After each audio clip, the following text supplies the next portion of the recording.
Lampu memang ini ya kurang terang. Oh, ada yang wafat loh.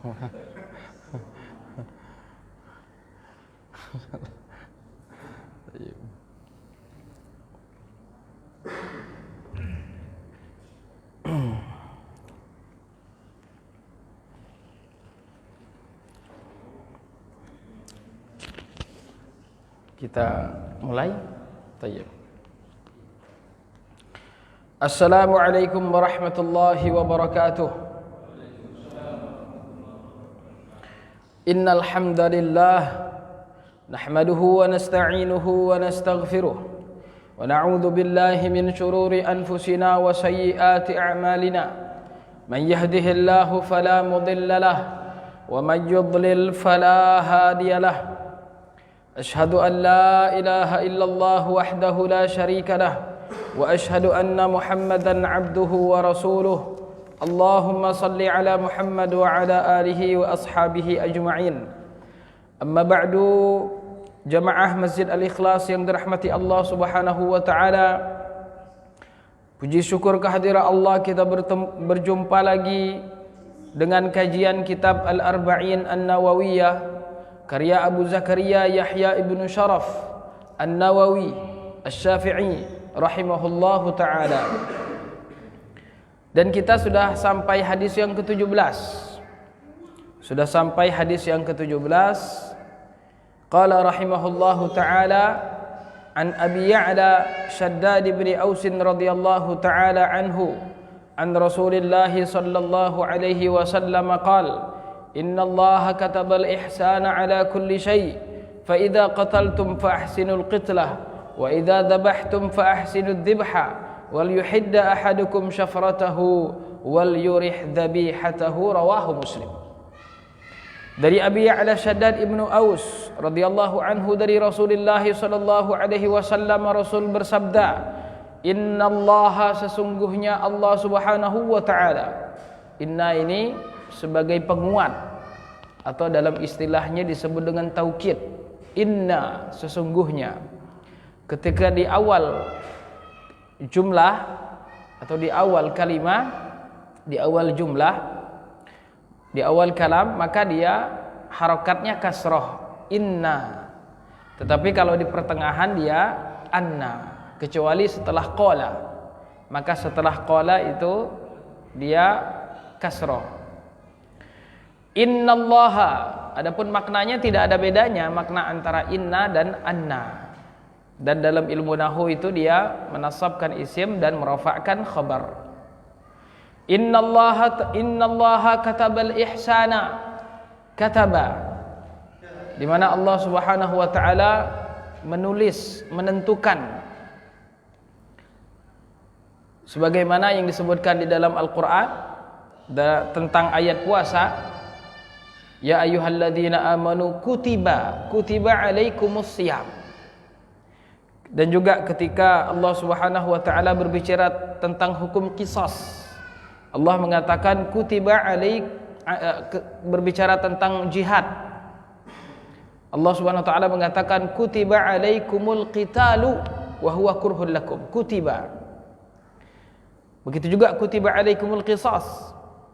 Maka di sini menunjukkan bahwasanya Allah Subhanahu wa taala kutiba, Allah Subhanahu wa taala kataba, menentukan.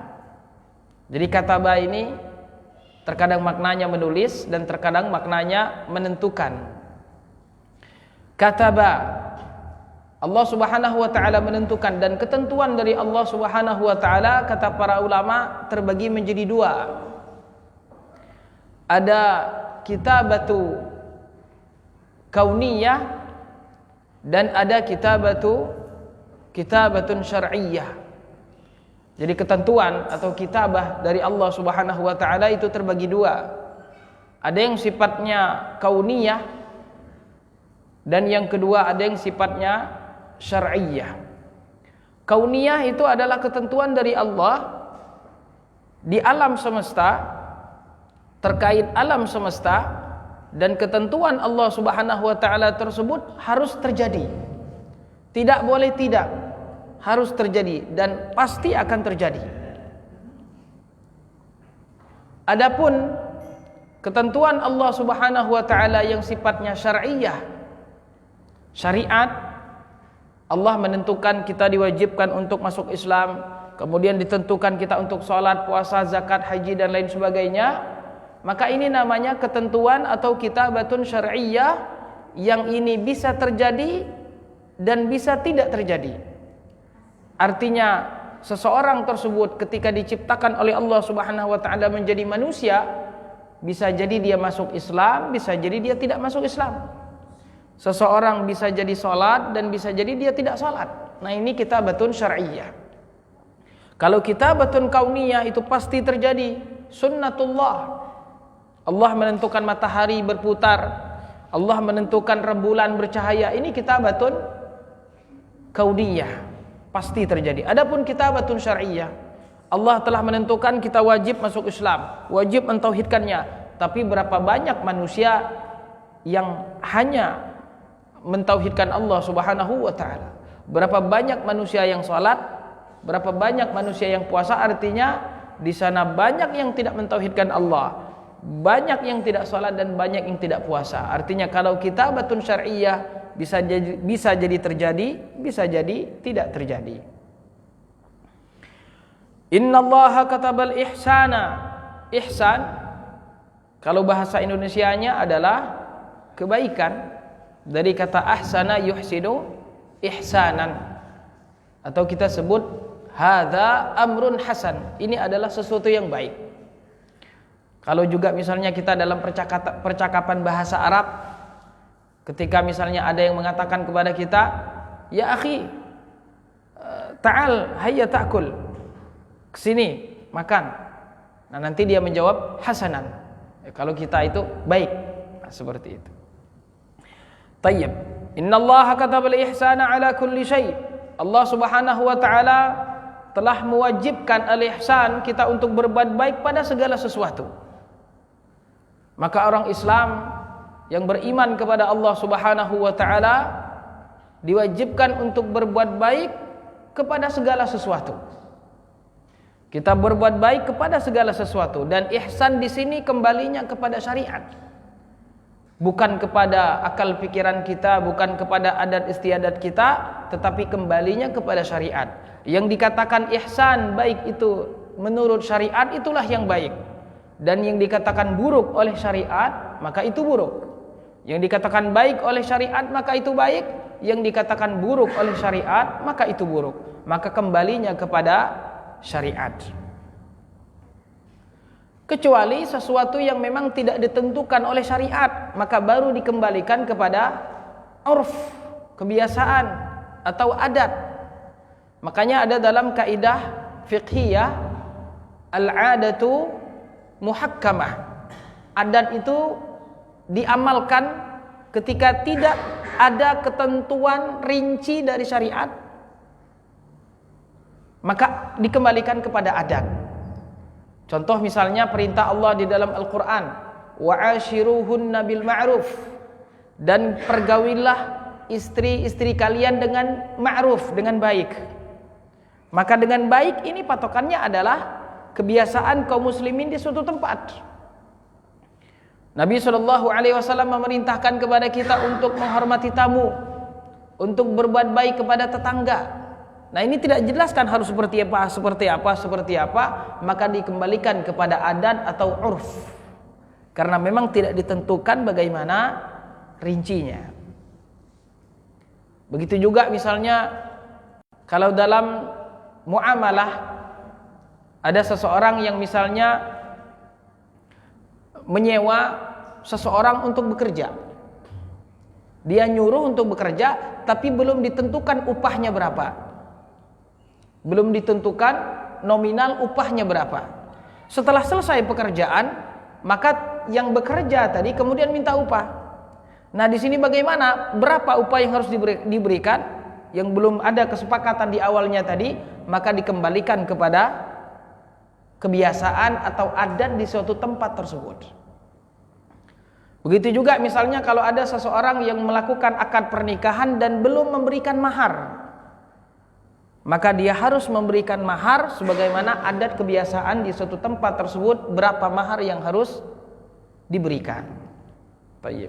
Nah, ini yang berkenaan dengan tadi ihsan. Kemudian Nabi kita sallallahu alaihi wasallam mencontohkan salah satu dari bentuk ihsan. Ini Nabi kita sallallahu alaihi wasallam adalah seorang muallim, adalah seorang mudarris, guru terbaik. Beliau menyebutkan kaidah secara global. Kita sebagai seorang muslim wajib berbuat baik pada keadaan apapun dan juga kepada siapapun. Bahkan termasuk kepada orang kafir, orang munafik, kepada makhluk, manusia, hewan, kepada semuanya. Kita seorang muslim diperintahkan Allah untuk berbuat baik. Dan berbuat baik di sini kembalinya kepada syariat. Dan Nabi kita sallallahu alaihi wasallam mencontohkan bentuk kebaikan dari yang sebelumnya disebutkan secara global. Kata Nabi sallallahu alaihi wasallam, "Fa idza qataltum fa ahsinul qitlah." Apabila kalian hendak membunuh, ini sesuatu yang orang banyak menilainya ya sesuatu yang tidak baik. Fa idza qataltum fa ahsinul qitlah. Maka perbaguslah ketika membunuh. Nah, membunuh di sini menghilangkan nyawa, baik ketika kita jihad, maka kita tidak boleh kemudian menyiksa orang kafir. Tayyib. Atau misalnya kita di pekarangan rumah kita ada hewan yang boleh dibunuh. Apakah dia kalajengking kah ataukah ular kah?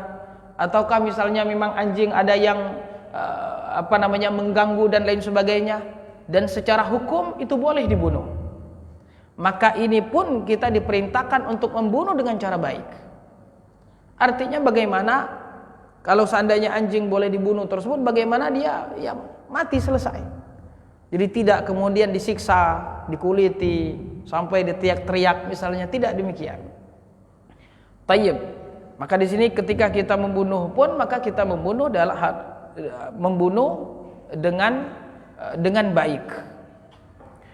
Dan juga Nabi SAW mencontohkan lagi bentuk kebaikan yang kita berikan dalam hal menyembelih.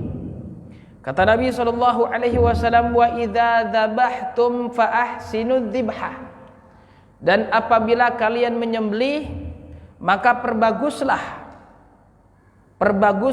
ketika menyembelih. Artinya kita pun ketika menyembelih sesuatu yang memang harus kita lakukan. Kita mau makan ayam, kita mau makan kambing, sapi dan lain sebagainya, maka harus disembelih dahulu. Begitulah ketentuan syariat. Dan itu yang terbaik untuk kita, karena agar makanannya menjadi sehat, dan juga yang terbaik untuk hewan itu sendiri, dan bukan termasuk penyiksaan. Tayyib. Maka wa idza dzabhtum, kata Rasul, walaupun kalian menyembelih, fa ahsinud dzibha, maka perbaguslah ketika menyembelih. Berbuat baik kepada hewan ketika menyembelih. Apa bentuk berbuat baik ketika kita menyembelih tersebut? Dirincikan oleh Rasul sallallahu alaihi wasallam, wal yuhidda ahadukum syafratahu, hendaklah seseorang menajamkan mata pisaunya, wal yurih dzabihatahu, dan hendaklah dia membuat lega hewan yang dia sembelih tersebut. Rawahu Muslim, Imam Muslim Ibnu Hajjaj An-Naisaburi, muridnya Imam Bukhari, kitab hadis yang kedua setelah Sahih Bukhari. Tayyib. Dan salah satu dari kutubus sittah. Tayyib. Kutubus sittah yang pertama adalah Sahih Bukhari, yang kedua Sahih Muslim, yang ketiga Tayyib Abu Daud, boleh tergantung nanti dari sisi mana kita mendahulukan Abu Daud. Kemudian Nasa'i, Tayyib, kemudian Tirmidzi, kemudian Ibnu Majah. Nah, ini kita sebut dengan kutubus sittah, kitab hadis yang 6. Kemudian ada lagi yang menyebutnya kutubut tis'ah, 9. Kitab hadis yang 9 dengan menambahkan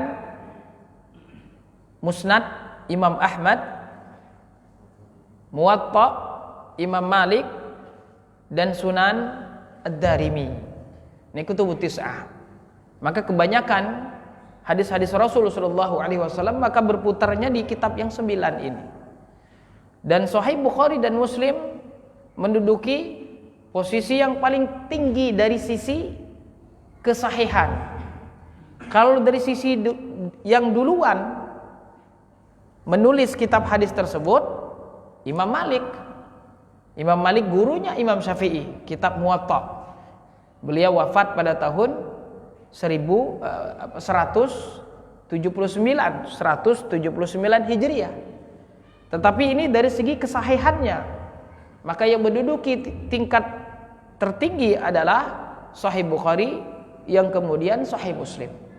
Dan para ulama hadis sepakat bahwasanya semua yang ada di dalam Bukhari dan Muslim itu semuanya sahih. Karena mereka juga ketika menulis kitab tersebut mensyarati syarat, saya menulis kitab hadis ini dan hadis ini saya syaratkan semuanya adalah hadis sahih dan tidak mencantumkan kecuali hadis sahih. Dan diteliti oleh para ulama dari masa ke masa, memang kenyataan demikian. Dan yang paling tinggi sekali adalah ketika Bukhari dan Muslim sepakat. Artinya hadis ini ada di Bukhari dan hadis ini ada di Muslim, maka dia menduduki posisi yang paling tinggi, yang terkadang kita sebut dengan istilah muttafaqun alaih. Artinya disepakati oleh Bukhari dan Muslim. Tayyib.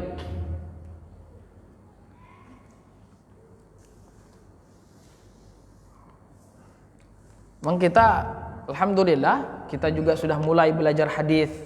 Dan biasanya para ulama ketika ingin mempelajari hadis dimulai dari kitab kita ini Arba'in Nawawiyah.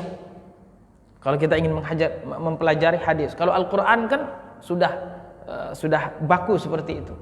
Tapi kalau hadis kita mulai dengan Al-Arba'in Nawawiyah. Setelah itu kitab di atasnya lagi Umdatul Ahkam.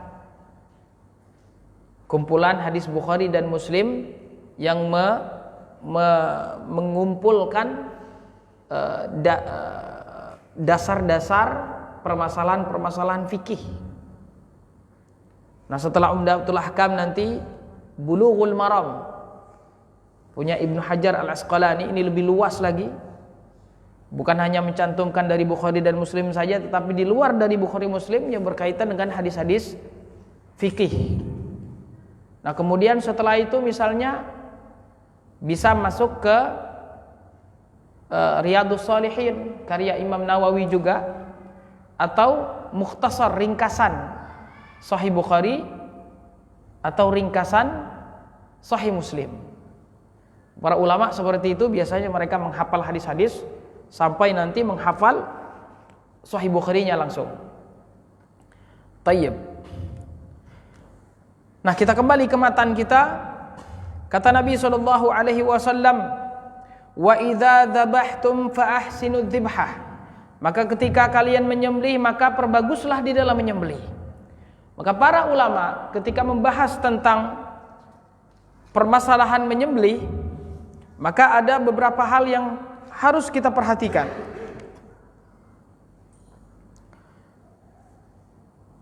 Tayyib. Yang pertama adalah yang menyembelih tersebut adalah seorang muslim atau seorang ahlul kitab, yaitu Yahudi dan Nasrani. Selain dari dua orang tersebut, maka sesembelihannya tidak sah. Jadi kalau yang menyembelih misalnya orang Buddha, orang Cina, tayyib, walaupun dia menyembelih menyebut bismillah misalnya, tetap saja sesembelihannya tidak sah. Tayyib. Maka harus muslim atau ahlul kitab. Ahlul kitab ini Yahudi dan Nasrani, yang dia masih memang betul-betul memegang ya agama ahlul kitab, Yahudi dan Nasrani. Ya pokoknya yang semua yang menamakan dirinya Yahudi atau Kristen saat ini masuk ke dalam ahlul kitab. Ya, walaupun ada pembahasan di situ. Tayyib.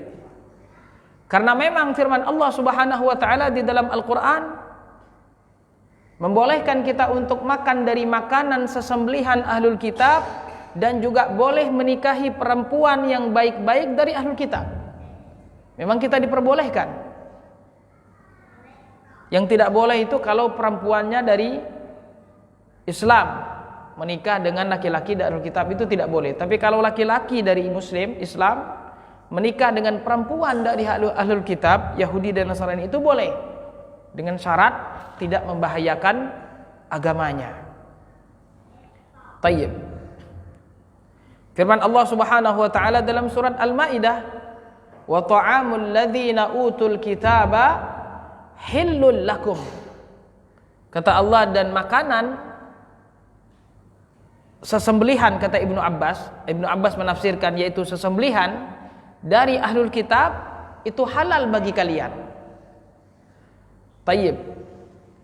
Ya, ahlul kitab ini kan memang mereka ya menuhankan Allah Subhanahu wa taala, Yahudi dan Nasrani. Mereka adalah umat Nabi Musa yang menyimpang dan umat Nabi Isa yang menyimpang. Tetapi mereka secara tauhid rububiyah, secara global meyakini bahwasanya Allah pencipta, pemilik dan pengatur alam semesta. Cuma nanti mereka memberikan persembahan kepada selain Allah Subhanahu wa taala. Betul mereka kafir, betul mereka musyrik, tapi mereka memiliki hukum tertentu. Ahlul kitab.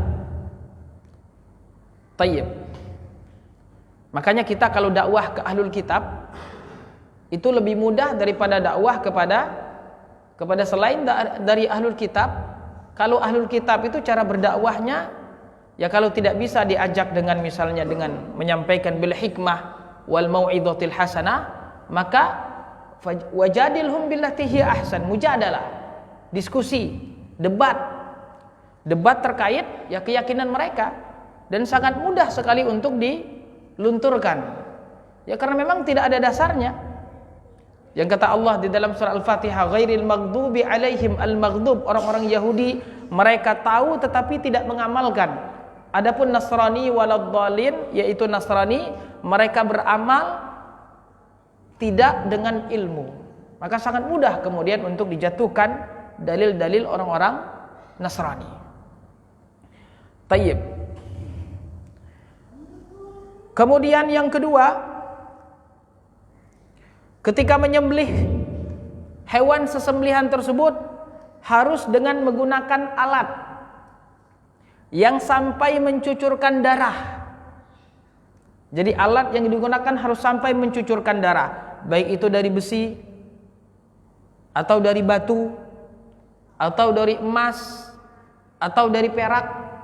Yang penting dia tajam dan bisa mencucurkan darah, dan dikecualikan, artinya sesuatu yang tidak boleh, kuku dan termasuk di dalamnya tulang, dan juga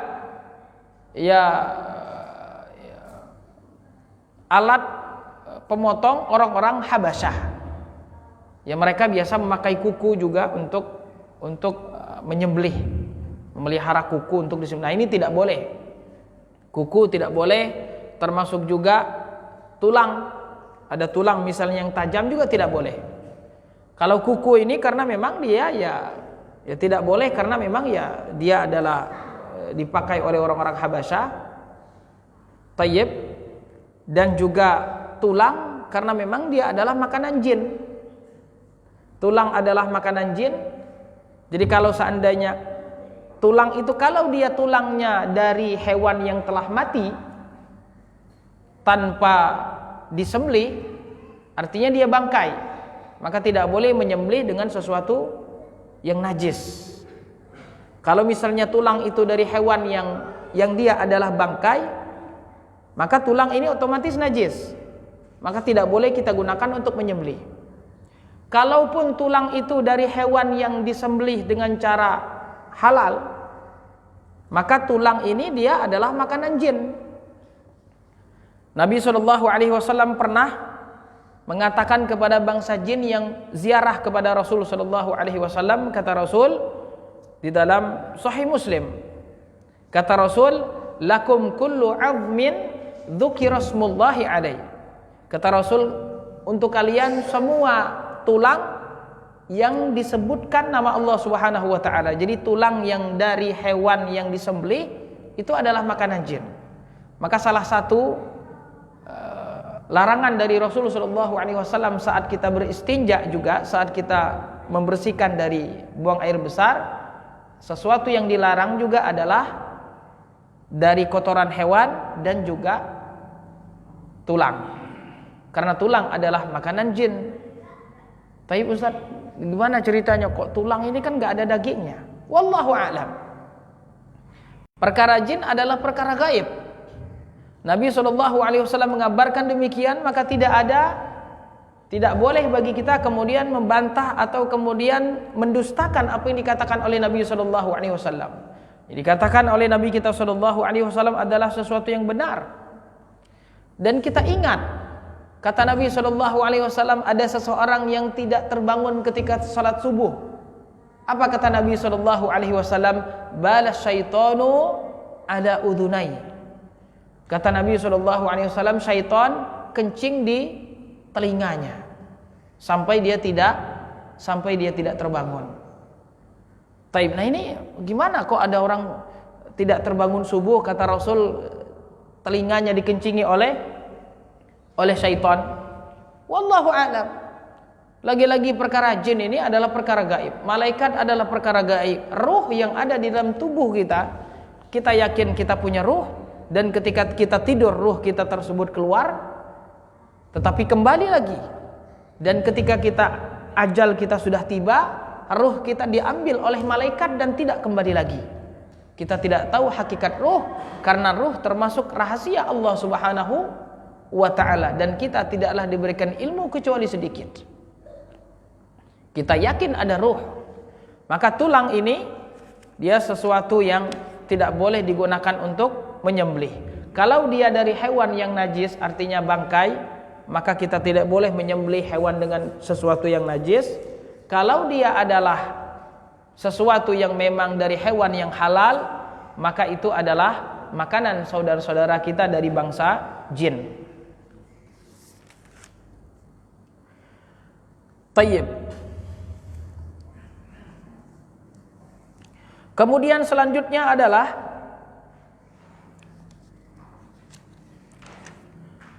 tayyib. Pada saat kita menyembelih, maka sebagai syarat sesembelihan kita tersebut menjadi halal, haruslah kita membaca bismillah. Dan tidak halal sesembelihan kita tersebut kalau tidak membaca bismillah. Walaupun kita lupa. Tapi Ustaz, ini sapi ini 50 juta. Tadi yang nyembelih lupa baca bismillah Ustaz. Tetap saja tidak halal. Kata Syekh Ibnu Utsaimin rahimahullahu taala. Tapi jadi bangkai. Karena Allah Subhanahu wa taala berfirman di dalam Al-Qur'an surat Al-An'am, "Wala ta'kulu mimma lam yadhkurismullahi alaihi." Dan jangan makan dari hewan yang tidak disebutkan nama Allah Subhanahu wa taala atasnya. Tayyib. Ini adalah sesuatu syarat bahwasanya sesembelihan tersebut akan menjadi sah kalau ketika menyembelih kita mengucapkan basmalah.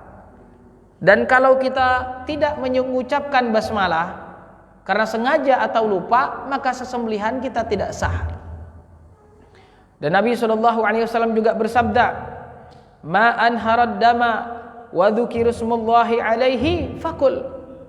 Hewan yang kita sembelih dan sampai darahnya mencucur, artinya dia mati, dan disebutkan nama Allah atasnya, kata Rasul, kul. Itu mafhum muwafaqahnya. Dan mafhum mukhalafahnya, artinya kebalikan dari perkataan Rasul tersebut.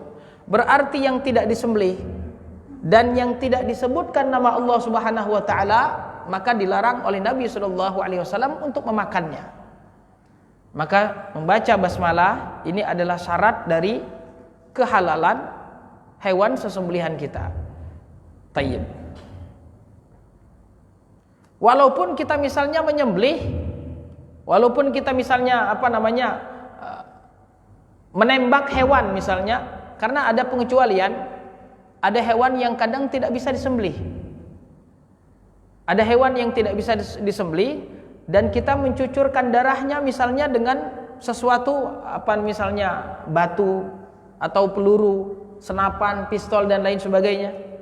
Tetapi dengan syarat ketika kita menembakkan senjata kita tersebut, kita mengucapkan basmalah, maka dia menjadi halal.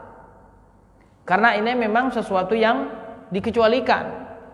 Ada hewan yang memang kadang dia misalnya lari lah, atau mungkin dia sesuatu yang tidak bisa ditangkap lah, misalnya burung. Tayyib, ini kita gimana nembak burung? Tayyib, maksudnya nyembelih burung. Ya kita ada cara dengan kita sembelih dengan cara menembaknya. Dan ketika kita menembaknya, kita mengucapkan basmalah, dan hewan tersebut menjadi halal. Tayyib. Termasuk juga kalau seandainya kita memang berburu, misalnya berburu hewan-hewan di hutan yang boleh dimakan, rusa misalnya, kijang dan lain sebagainya. Tayyib. Kemudian kita berburu dengan anjing peliharaan. Maka ketika kita melepaskan anjing peliharaan tersebut, kita juga mengucapkan basmalah. Maka hewan yang ditangkap anjing tersebut, walaupun dia mati, tidak sempat disembelih, maka hewannya halal bagi kita. Tayyib.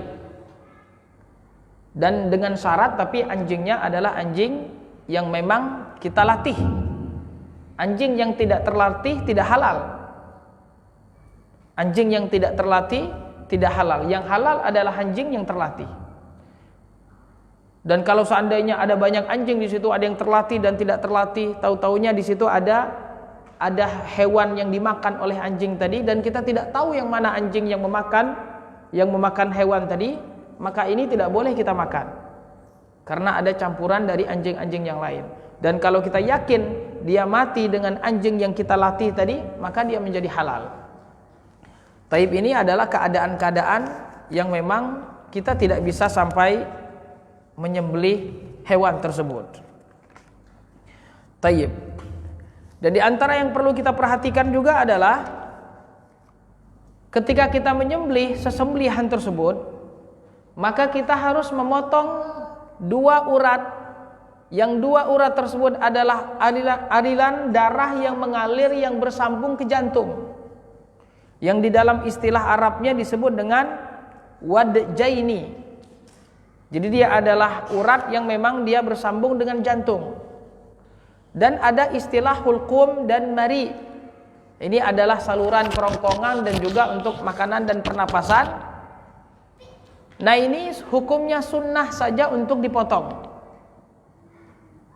Hukumnya sunnah. Kalau tadi untuk makanan dan pernapasan tadi, ini sunnah untuk dipotong. Tapi yang wajibnya pada waktu kita menyembelih tersebut yang disebut dengan wadjaini. Jadi dia adalah urat yang memang menyambung ke jantung. Ini ahli jagal ini tahulah insyaallah. Tayyib, ini sebentar lagi Idul Adha. Tayyib.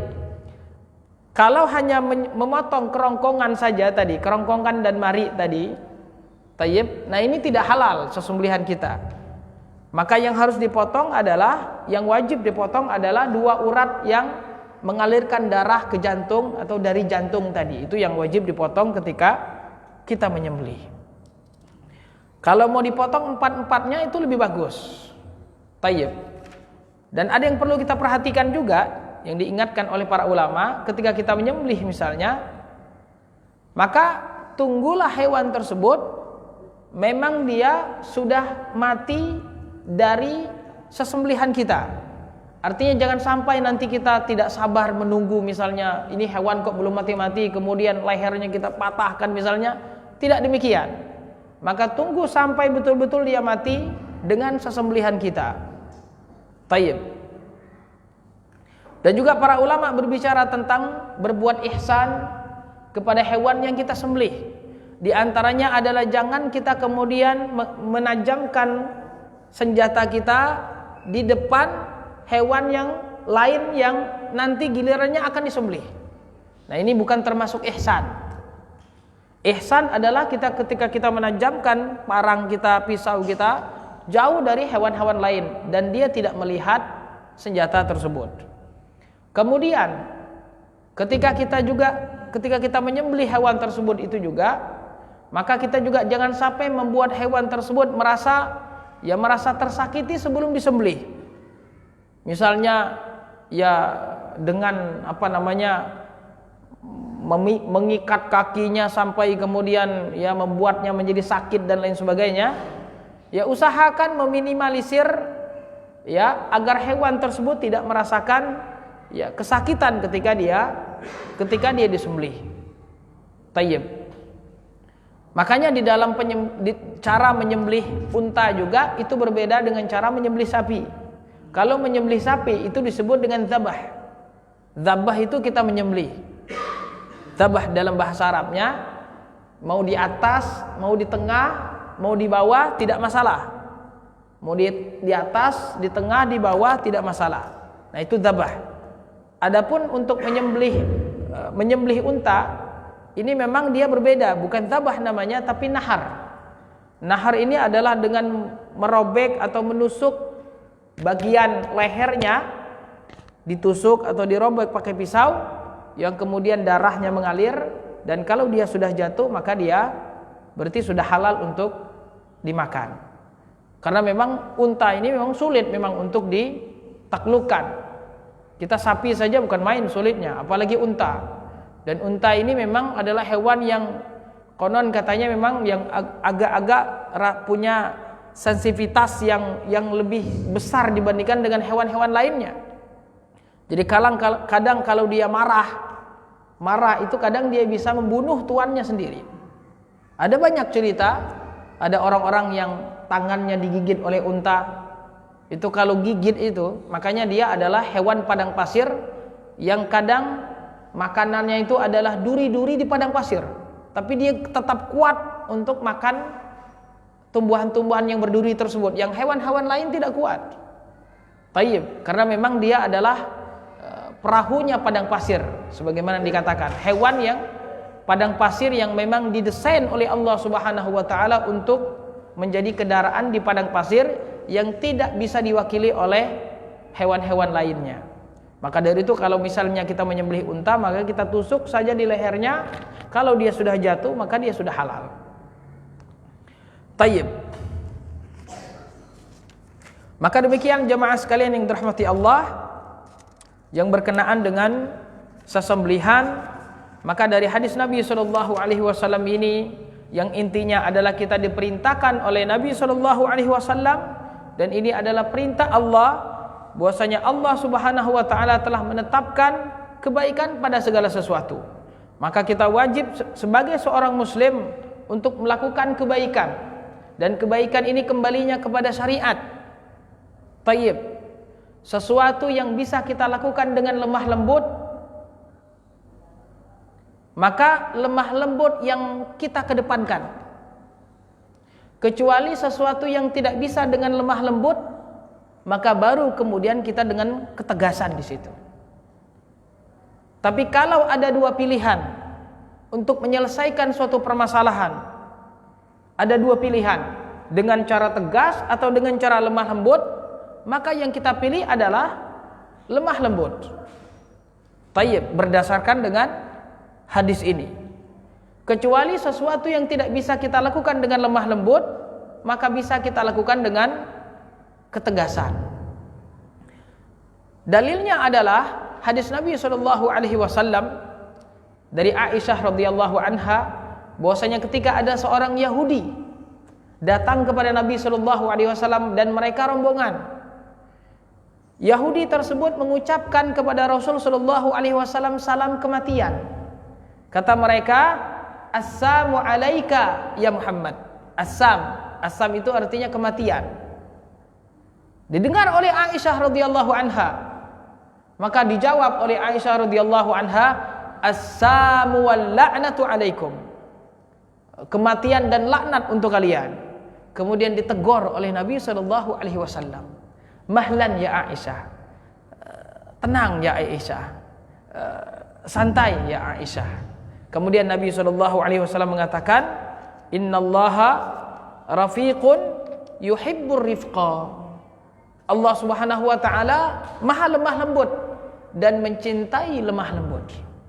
Maka kalau ada permasalahan yang kita di situ bisa menyelesaikan dengan lemah lembut, maka itu yang kita kedepankan. Karena itu hukum asal dari perintah di dalam agama Islam. Maka kalau kita lihat bagaimana dakwah Nabi kita sallallahu alaihi wasallam selalu mengedepankan lemah lembut, selalu mengedepankan kemudahan kepada umatnya. Kalau Rasul dipilih untuk memilih mana yang lebih mudah, mana yang lebih dipilih dua hal untuk umatnya, maka beliau memilih yang paling mudah untuk umatnya. Dan bagaimana beliau lemah lembutnya kepada orang-orang kafir yang memusuhi beliau. Tetapi ada kalanya juga beliau tegas. Dan bagaimana Nabi SAW lemah lembut kepada para sahabat yang melakukan kesalahan-kesalahan. Dan diantaranya tadi bagaimana lemah lembutnya Rasul kepada orang Yahudi. Karena Yahudi ini juga adalah umat Rasul yang wajib didakwahi. Mengatakan kepada Rasul, salam kematian. Kematian untuk wahai Muhammad.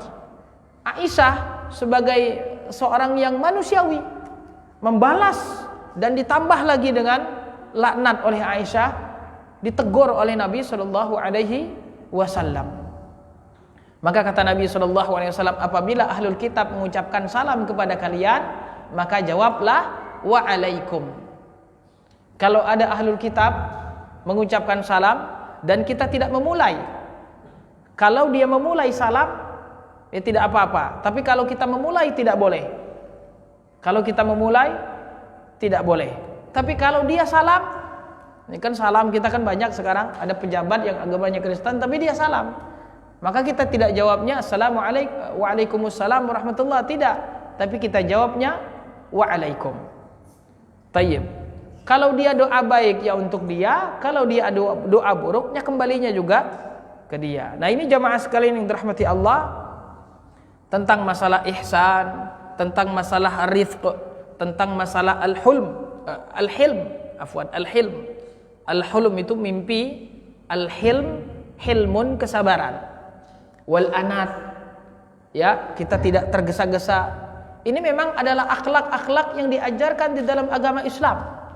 Yang kita diperintahkan untuk saling nasihat menasihati terkait meneladani Rasulullah SAW dalam akhlak ini. Bahkan dalam mendidik anak-anak kita, baik itu anak kandung kita maupun anak-anak didik kita. Sahih. Dalam hal apapun kita diperintahkan untuk rifq, untuk lemah lembut. Kecuali pada saat memang kita dibutuhkan untuk bersikap tegas dan tidak ada pilihan lain kecuali ketegasan, maka baru kemudian kita tegas. Dan tegas kita tersebut tidak boleh melampaui batas. Tidak boleh melampaui batas. Kalau kita melampaui batas, kita berdosa. Nabi SAW memerintahkan kita untuk menyuruh anak kita sholat pada usia 7 tahun.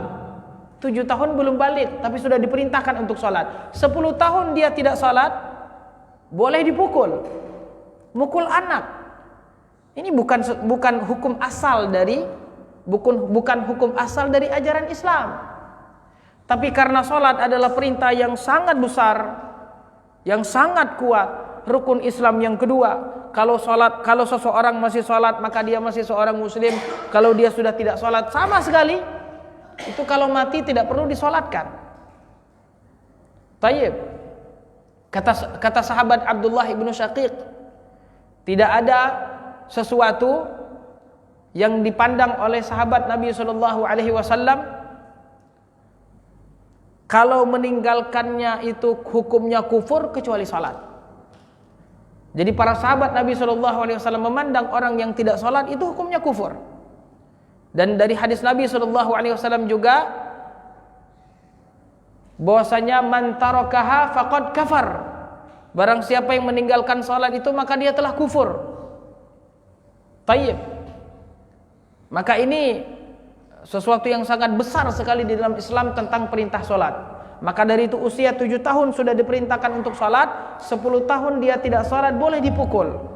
Tetapi mukulnya juga kita tidak boleh berlebihan. Kalau kita berlebihan sampai meninggal anak kita, maka kita boleh dikisos.